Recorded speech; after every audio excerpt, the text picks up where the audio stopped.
I'm Joel, the highly assimilated Jewish Wi-Fi warrior influencer 18 to 19-year-old clothes-loving woman with a graduate degree in the medical profession, Stein, for Time.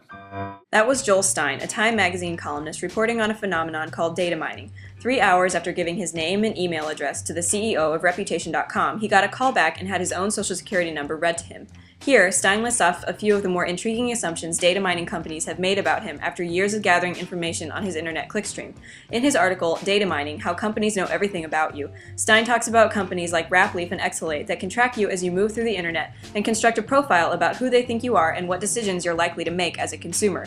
It is through data mining companies like these that marketing agencies collect personal information so they can more efficiently advertise to you on the basis of your online tendencies.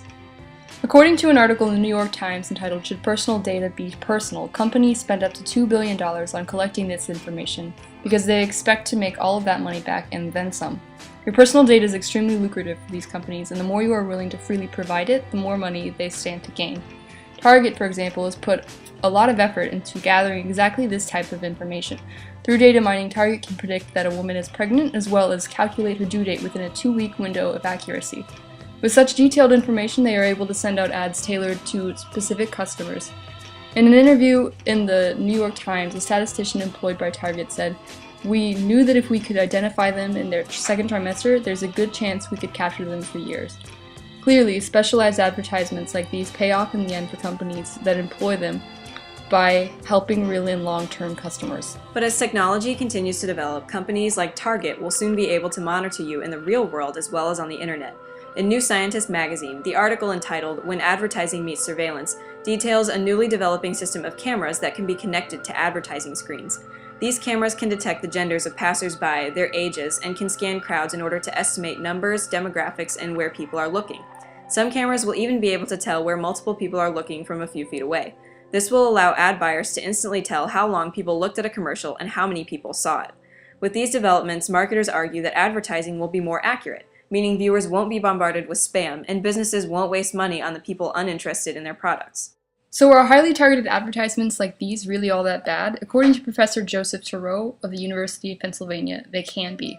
Turow says that companies can make certain inferences about people's behavior. "I'm concerned about social discrimination," he says. "In an everyday world where companies are deciding how I'm targeted, making up pictures about me, I'm getting different ads and different discounts based on what they think about me."